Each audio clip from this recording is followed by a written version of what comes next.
am so angry with the Colorado Avalanche.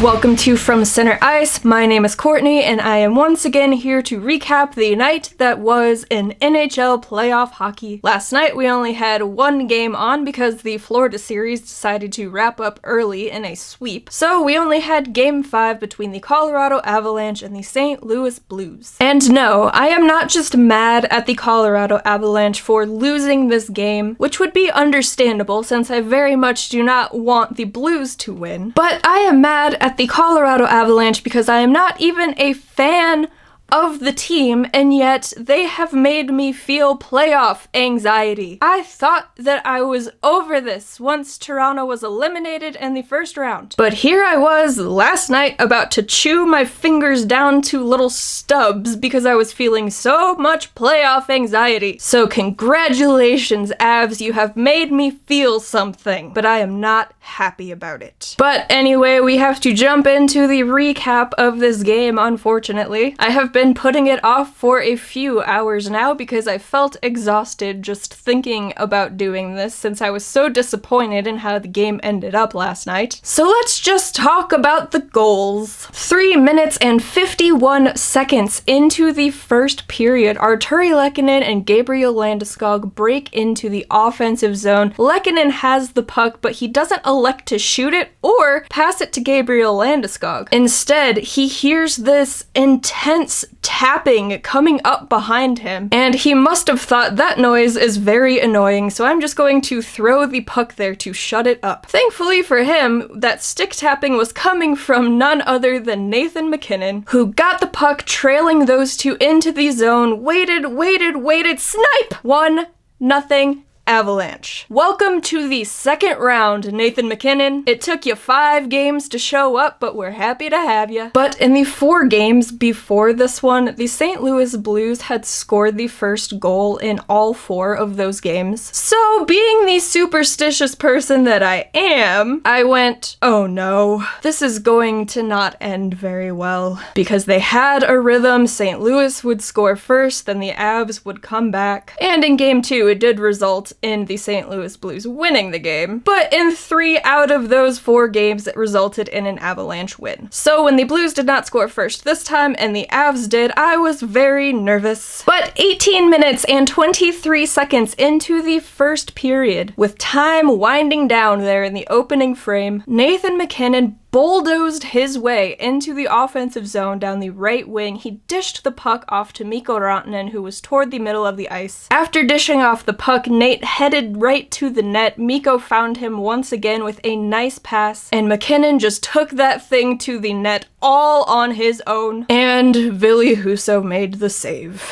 But he did not cover up the puck. Instead, it bounced up into the air, went off of Colton Parayko's torso, and into the net. Since Nathan MacKinnon was the last Avalanche player to touch it, that is his goal. It is 2-0 Avs and 2-0 Nathan MacKinnon. It may have taken him 5 games to show up to this series, but once he did, he showed up. But neither the Avs or the Blues scored any more goals there in the first period, so they went off to the first intermission with a score of 2-0 Avs. On to the second period. 4 minutes and 2 seconds into the second period, Gabriel Landeskog wins an offensive zone faceoff in the left circle. Nathan MacKinnon ends up picking up the puck. He shovels it off to Devon Toews, who was at the left point. And Toews has a very good shot, so he risks it toward the net. But after winning the faceoff, Captain Gabriel Landeskog went in front of the net to screen the goaltender, and he got a touch on that puck, deflecting it past Ville Husso. 3-0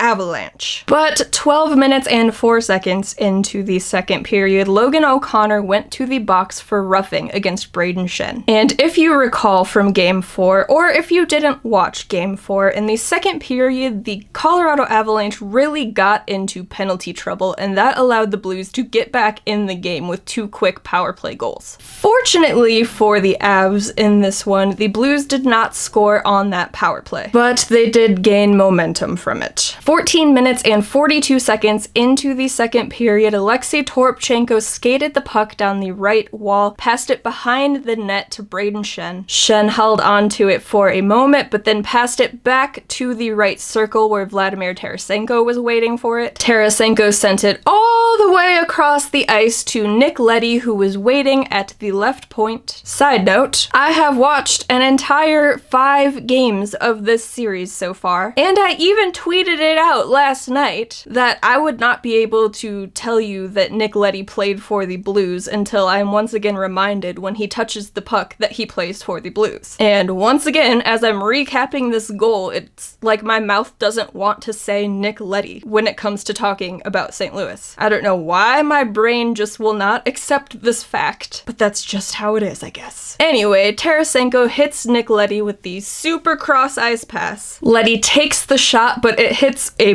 bunch of traffic in front of the net. Unfortunately for the Avs, Tarasenko had cut into the slot. He picked up the rebound, flicked off a wrister from the left faceoff dot, and it went in. So the Blues were on the board, 3-1.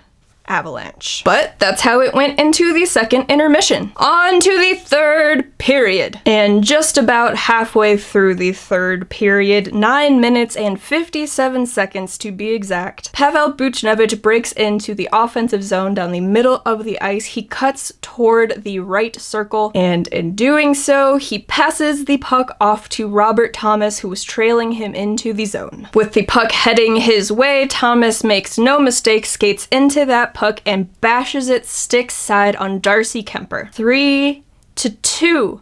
Avalanche. I don't like this. 15 minutes and 14 seconds into the third period, the Blues have a ton of pressure mounting. They take 2 shots that are blocked by the Avs. But then Alexei Toropchenko takes a shot from near the right circle. It gets to the net. Darcy Kemper makes the initial stop, but Justin Falk and Jordan Kyrou are just parked right there next to the net on Darcy Kemper's far stick side. They battle for the puck. Jordan Kyrou puts it into the net. 3-3. The game is tied. After the Colorado Avalanche had taken a 3-0 lead in this game, the Blues tie it with under 5 minutes to go. But then, Nathan MacKinnon gets the puck in his own zone around the left faceoff circle, and he sees red. He skates the puck from his own zone through all of the Blues defenders, gets down into the left circle in the offensive zone, goes inside, outside on Nick Leddy. It goes between his legs at one point. It's on his backhand. He kicks it to the forehand and just roofs it on Ville Husso. That is a hat trick goal, and oh my god, that might be the best goal of the playoffs this year. I had called the Rasmus Andersson shorthanded goal from his own zone on Mike Smith the best playoff goal I have ever seen. And then Nathan MacKinnon comes out last night and just tells the entire hockey world, "You will call me daddy." What a goal! Oh my god, what a goal that was. And that gave the Colorado Avalanche a 4-3 lead. I'm still not over that goal. Oh my god. It was just, if you weren't watching the game last night, if you haven't seen the highlights yet, go watch the highlight for that goal. You will immediately have to take a shower because it was so dirty, but just do it. Unfortunately, the Colorado Avalanche must have sold the soul of the rest of the team to the hockey gods for Nathan MacKinnon to show up to this game, because it was all Blues after that, and with under a minute to go in the third period, Robert Thomas got his second goal of the game and tied it once again. And once again, it was a garbage goal with the Blues just crashing Darcy Kemper's crease and shoveling the puck into the net. So they went into the third intermission tied 4-4. Third intermission? That's right. On to overtime! And 3 minutes and 38 seconds into that overtime period, the Blues dump the puck in, they retrieve it, it gets back to Nick Leddy at the left point. Why is it always Leddy? He shovels the puck to Tyler Bozak, who takes the wrist shot from the high slot, and Darcy Kuemper just doesn't make the save. The St. Louis Blues win in overtime and force a Game 6 on Friday. I wanted Friday off, you jerks. You had a 3-0 lead. How did you just piss that away? You had a 4-3 lead with less than a minute to go in the third period. But this is playoff hockey, and if you're gonna win the cup, you have to work for it. But that game had so many emotions. The first half of Game 5, the Colorado Avalanche looked absolutely dominant. It looked as if it took half of the game for the Blues to even show up, except for Ville Husso. He kept his team in this one and gave them that chance to win. But after Tarasenko's goal in the second period, it was all Blues. It's like the Avs just left the ice and had holograms of hockey players out there instead. They couldn't clear the puck. They were just sitting back on their heels. They weren't really pressuring the Blues at all. Apparently, the Colorado Avalanche had 31 hits in this game, but I think the counter might have just added 31 hits to make it not seem so bad since the Blues had 47. Were they frustrated because officials were just letting them play and not calling a whole lot? Maybe. Both teams only had 3 power play opportunities apiece, and both teams were getting away with a lot. They could have easily called 3 more penalties on either team. So they can't get too frustrated about that because they were also being given the opportunity to not go on 20 million penalty kills. I think maybe scoring first in this game really hurt them. I think it allowed them to get too complacent too early in the game, which let the Blues start fighting back and clawing their way back. This was a do or die game for St. Louis. If they lost this one, their season was over. The Avs had to know that they were going to come out with a push. And the Blues, unfortunately, are a good team. Once they took over and they were pushing the pace of the game, that allowed them to come back and tie it and then eventually win in overtime. And credit to Ville Husso, that overtime period only lasted about 3.5 minutes, but the Avs had 5 shots. The Blues only had 2, but 1 went in. And Kuemper needed to have it. Darcy Kuemper has also bailed out the Avs quite a few times in this series, but they're going to need him to be on his absolute A game in game number 6. And they are really going to need their right side defenders to help out their goaltender, because no matter which defenders are on the ice, whoever is over there defending the right side on Kuemper's stick side is not helping him out at all, and the Blues just keep hammering that side. 2 of these goals that were just shoveled in front of the net were on that far side. One of my best friends is an Avalanche fan. She said that they're definitely missing Samuel Girard out there, which is quite possibly the case, but the Avs are going to need to figure out a way to push through that. They won game number 4. They should have won game number 5, but now they need to win game number 6. And also,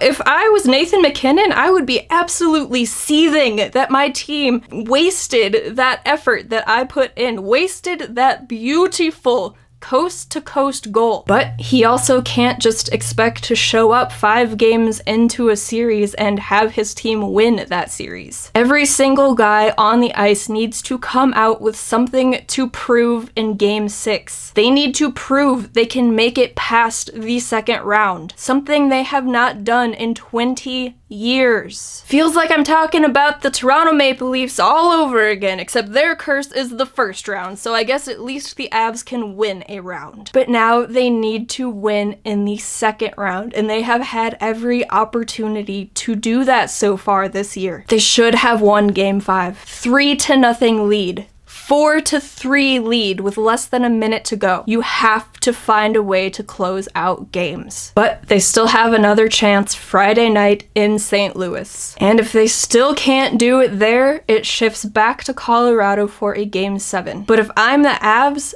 I desperately don't want this thing to go 7 because that's when the demons show up. But that's going to be all for me in this one. If you are a Colorado Avalanche fan, please tell me how you're feeling after that game. Tell me how you're feeling about the series. How confident are you in this team? I am very curious to know. But if you would like to hear more from me or from Center Ice, you can head on over to FromCenterIce.com. It has links to all the places you can find us over there. If you are not subscribed to this YouTube channel yet, go ahead and do that and give this video a like. That would make me so very happy. If you would like to follow along on social media and see my unhinged live tweets from the game, you can follow on Twitter at VFCenterIcePod or Instagram at FromCenterIcePod, but those links are also down in the description for you. All of that being said, thank you all so very much for tuning in. I appreciate each and every one of you, and let's hope for a better Friday. I will catch y'all in the next video. Bye, guys.